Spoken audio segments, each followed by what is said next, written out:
আজকে তোমাদের জন্য নিয়ে এসেছি জামাই ষষ্ঠী স্পেশাল থালি। প্রথমে আমি থালাটাকে ভালো করে ধুয়ে নেব জল দিয়ে। তারপর থালাটাকে আমি হোয়াইট ফেব্রিক ইউজ করব। এরপর মাঝখানে একটা সার্কেল করে নিয়ে সেটার ভিতর দিকটায় হলুদ কালার দিয়ে দিলাম। বাইরেটা রেড কালার দেবো, তাই আগে রেড দিয়ে বর্ডার করে নিয়ে তারপর বাকিটা রেড দিয়ে ভরাট করে নিলাম।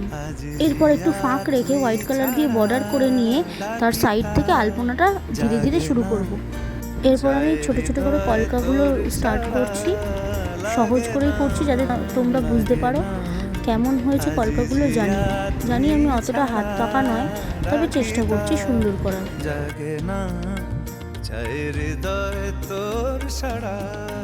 রং মেশায় দিন রাতে দু চোখের দরিয়াতে।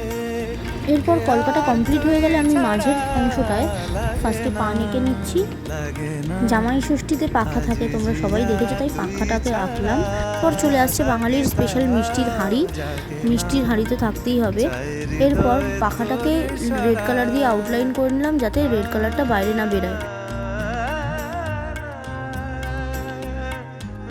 এরপর রেড কালার দিয়ে আউটলাইন করা পোর্শনটা পুরো রেড দিয়ে ভরাট করে নিলাম। মাঝের অংশটা ছেড়ে দিলাম, ওখানে শুভ জামাই ষষ্ঠী লেখাটা লিখবো বলে। এরপর মাঝের অংশটায় শুভ জামাই ষষ্ঠী লেখাটা লিখে নিলাম।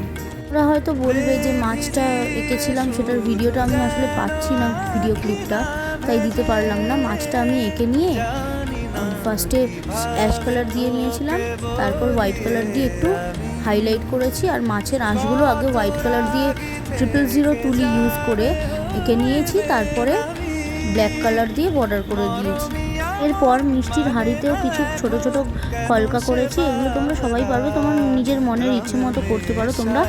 আর মিষ্টিগুলোকে হোয়াইট কালার দিয়ে করে ব্ল্যাক দিয়ে বর্ডার করে নিয়েছি।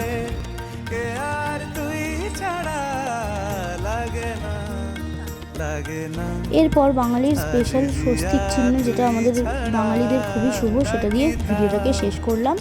আমার কাজ যদি তোমাদের ভালো লেগে থাকে তাহলে তোমরা অর্ডার করতে পারো নিচে দেওয়া নাম্বারে। Thank you for watching.